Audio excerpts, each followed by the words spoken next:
Obviously, they didn't have enough cash to design their own engine, so they bought one from Ford. It's the 4.6-litre V8 from a Mustang, and it's a terrible engine. It's got 2 valves per cylinder, it's made out of volcanic rock and pig iron, it produces carbon dioxide in lumps the size of houses, it produces less power for its size than the engine in a Daewoo Matiz, and if you push it, it does about 9 miles to the gallon.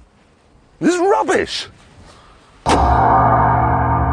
And they couldn't hook it up to the front wheels like they do with the engines in normal Rovers, so they had to send the power down a prop shaft to the back wheels.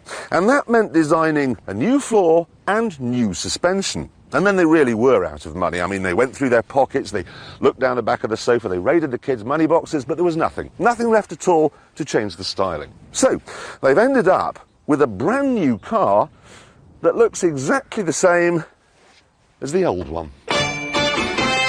Happiness, happiness, the greatest. That doesn't matter on the outside. Apart from the new radiator grille, which looks like a Victorian hearth, it's not such a bad-looking old Hector.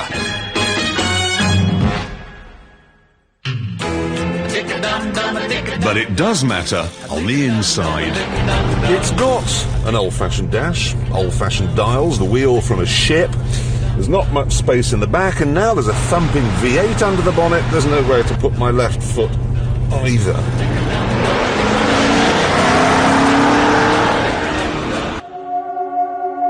There are other problems too.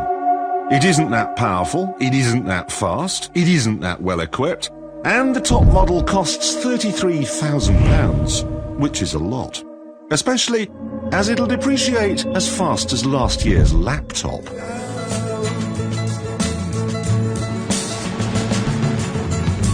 And yet, there is something about it. First of all, the engine. It may be a gammy leg, but Rover's boffins have worked wonders with it. It sounds nice in a muted, rumbly sort of way, and it is surprisingly smooth.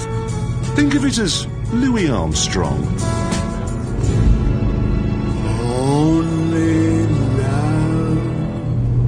And look at this. I'm doing 40 miles an hour in 4th gear. Put my foot down, and it takes 5.5 seconds to get to 60. Now, okay, stay in 4th, put my foot down again, and it's